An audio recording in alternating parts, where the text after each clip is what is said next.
Hello दोस्तों, स्वागत है आपका आपके अपने चैनल होमलैंड एकेडमी में। आज कक्षा 6 के बच्चों के लिए यानी कि 6th के बच्चों के लिए एक नया टॉपिक मैथ का, जिसका नाम है रेशियो एंड प्रोपोर्शन। तो रेशियो एंड प्रोपोर्शन क्या होता है, यही जब आप क्लास 7th या 8th में जब पहुंचेंगे तो इसका नाम इस चैप्टर का क्या किया जाता है, कंपेयरिंग द क्वांटिटीज। यानी कि अब यही चीज अगर 6th में ही बता दिया जाए, किन्हीं दो क्वांटिटीज को क्या किया जाए, अगर कंपेयर किया जाए तो हम उसमें ये सारी चीजों को पढ़ते हैं। रेशियो, प्रोपोर्शन हो गया, परसेंटेज हो गया, ये सारी चीजें। तो उसमें पहला टॉपिक जो हमारा रहता है, जो आपके 6th में दिया हुआ है टॉपिक, वो क्या है, रेशियो एंड प्रोपोर्शन। तो जब हम किसी भी चीज की बात करते हैं रेशियो की, कि दो ऑब्जेक्ट की, अभी हमने क्या कहा, दो क्वांटिटीज मिनिमम होनी चाहिए, ठीक है, जिनमें हम क्या करें, कंपैरिजन कर सकें, जिनमें हम डिफरेंस बता सकें। अच्छा, आपको अगर कोई बोल दे कि एक आदमी है वो 50 किलोमीटर कहीं ट्रैवल कर रहा है और दूसरा आदमी है वो 30 किलोमीटर ट्रैवल कर रहा है, ठीक है, तो आपको ये बताना हो कि दोनों में से सबसे ज्यादा कौन चला, तो ट्रैवल किया ये 50 वाले ने। कितना ज्यादा किया तो आप क्या करते हो, सीधे डिफरेंस निकाल देते हो, 50 माइनस 30 इज इक्वल टू 20। ये 20 किलोमीटर का हमारा क्या आ गया, डिफरेंस आ गया। लेकिन जब हम बात करते हैं रेशियो की, तो हाउ मेनी टाइम्स वाली बात आती है। क्या आती है कि हम कितने गुना, कितने टाइम्स ज्यादा ये काम किए हैं। यानी कि आप कह सकते हैं इस कंक्लूजन से कि छोटी चीजों को, यानी कि डिफरेंस किस कब निकाला जाता है, जब दो चीजों का कंपैरिजन किया जाए और उनका जो डिफरेंस हो बहुत कम हो। अब जब उनका डिफरेंस कम हो तब क्या निकालते हैं, ठीक है, उनमें हम डिफरेंस निकाल लेते हैं, माइनस कर देते हैं। लेकिन वही चीज अगर उनका जो दोनों के बीच का गैप है, डिफरेंस है, वो ज्यादा हो जाता है, तो हम क्या निकालते हैं, रेशियो। तो रेशियो कहते हैं किसी भी चीज के, यानी कि एक ऑब्जेक्ट, एक क्वांटिटी का दूसरे क्वांटिटी के साथ डिवीजन। अगर हम पहले वाले को क्या बोलते हैं, क्वांटिटी 1, और दूसरे को वाले को बोलते हैं क्वांटिटी 2। अगर इन दोनों का आपस में क्या कर दे, डिवीजन कर दो, तो यही हमारा रेशियो कहलाता है। और रेशियो को हम एक सिंबल से दिखाते हैं, जिसको क्या बोलते हैं, इज टू का, या फिर रेशियो। अगर ऐसे बोला जाए कि 2:5, क्या बोला जाए, 2:5, या फिर आप इसको पढ़ सकते हो 2:5, ठीक है। तो रेशियो क्या होगा, पहले वाले ऑब्जेक्ट को देखिए, जो पहले लिखा है, ठीक है, इसको हम ऊपर लिखेंगे। ये जो हमारा दोनों डॉट बना है, इसको हम मान लेंगे क्या, एक डिवाइड का साइन, और जो लास्ट में लिखा है इसको लिख देंगे, ये हमारा बन जाएगा डिनोमिनेटर, ठीक है। ये होता है हमारा रेशियो। अब इसका एक एग्जांपल आपको बताते हैं कि कैसे इसको हम करते हैं। देखिए, एक आपके लिए एग्जांपल लिख रहा हूं मैं, और वो एग्जांपल देख के आपको समझ में आ जाएगा। दो आपके पास एग्जांपल लिख दिया मैंने। देखिए, एक एग्जांपल है जिसमें क्या लिखा है, Isa's weight is 25 kg and हर father's weight is 75 kg। How many times father's weight is of Isa's weight. यानी कि क्या कह रहा है कि ईसा का जो वेट है वो कितना है, 25 kg है, और उसके पिताजी यानी उसके फादर का जो वेट है वो 75 kg है।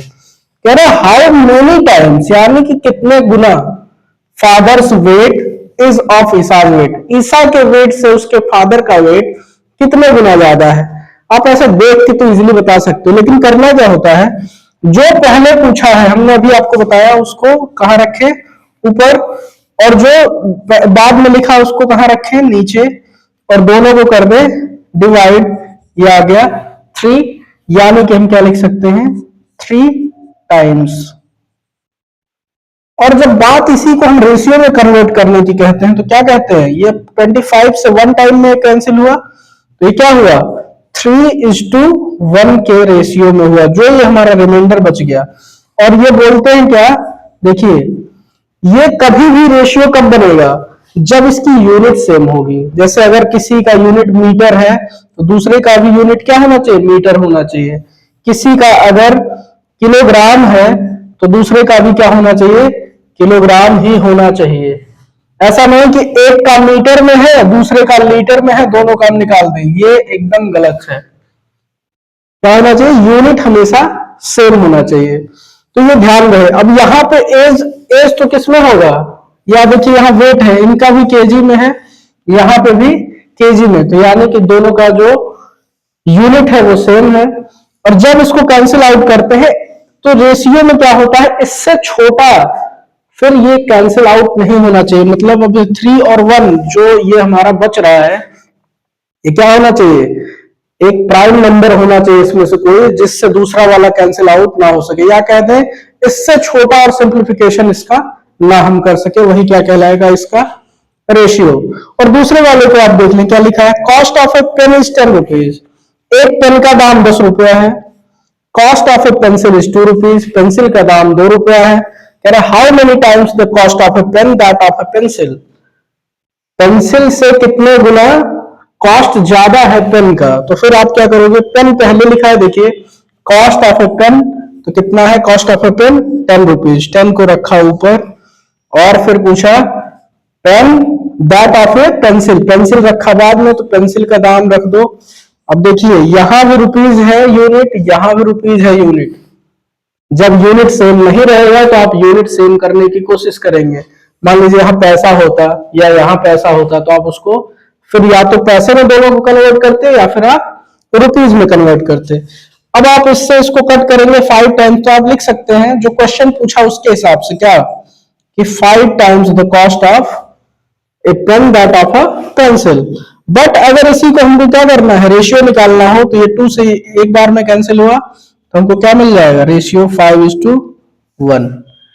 ठीक है, समझ में आया आप लोगों को। तो ये आपका जो आपके सिलेबस में है रेशियो, बस इतना ही है। अब हम लोग पढ़ते हैं प्रोपोर्शन।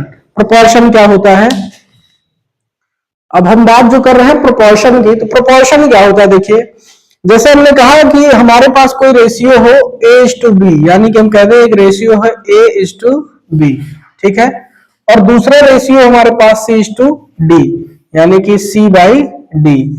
जब ये दोनों आपस में क्या हो, बराबर हो जाए, यानी कि जब हम कह सकते हैं दो रेशियोज हमारे आपस में अगर बराबर हो तो कहेंगे कि वो प्रोपोर्शन में हैं।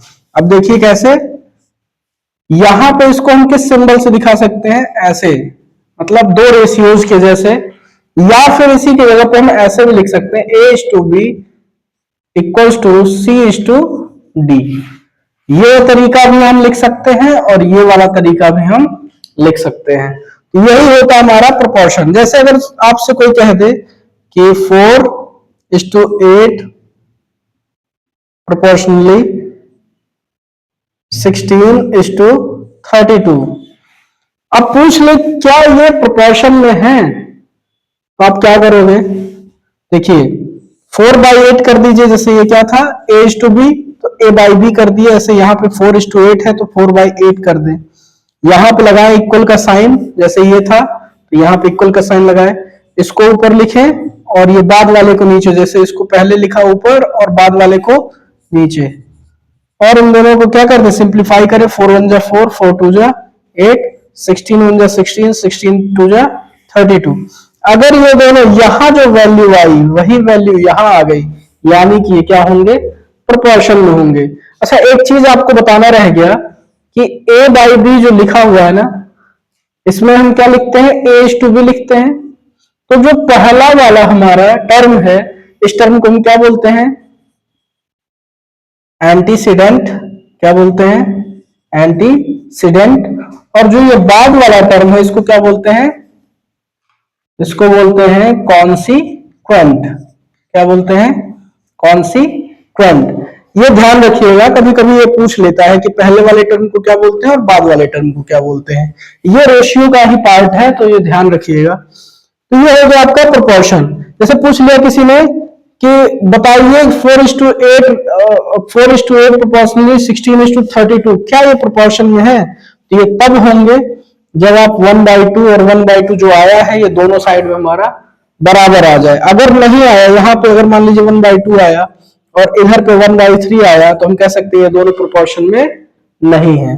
क्योंकि इसका जो अगर डेफिनेशन की बात किया जाए तो कहा जाता है दो रेशियो जब आपस में इक्वल होंगे तो उसको क्या बोलते हैं, प्रोपोर्शन बोलते हैं। अब इसमें एक टॉपिक और बचता है आपका, यूनिटरी मेथड। यूनिटरी मेथड भी इसी पे कुछ बेस्ड है, तो उसको आपको समझाते हैं कैसे यूनिटरी मेथड को सॉल्व किया जाएगा या किया जाएगा। ये है आपका यूनिटरी मेथड। यूनिटरी मेथड होता क्या है, जैसे आपको कोई सामान की कीमत, आप कहीं दुकान पे जा रहे हो ना, आपको बता दिया गया कि 5 किलो का दाम इतना है या 6 किलो का दाम इतना है। अब उसके बाद उसमें आप 1 किलो का फाइंड करो, यानी कि अगर 1 यूनिट का प्राइस हम निकाल लें तो वही क्या कहलाता है, वो मेथड यूनिटरी मेथड।